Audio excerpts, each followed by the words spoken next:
Hi, this is Sunny Miss with Apple Tree Homeschool Academy and Apple Tree Home Daycare, and I have a sink here that's been slow draining, so I need to clean it out. What you can try, and I am not a plumber, not a professional, but this is a hack.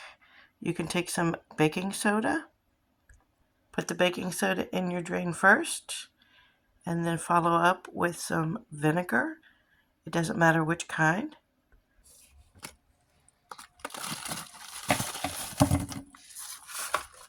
Taking a spoon to knock this down into the drain a little bit, break up the lumps. It might get wet and sticky, but that's okay. Just knock it down in there.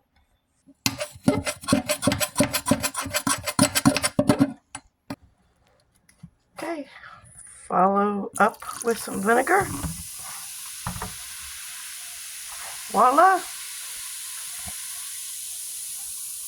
I'm gonna do this, pour vinegar on a few more times till this settles down.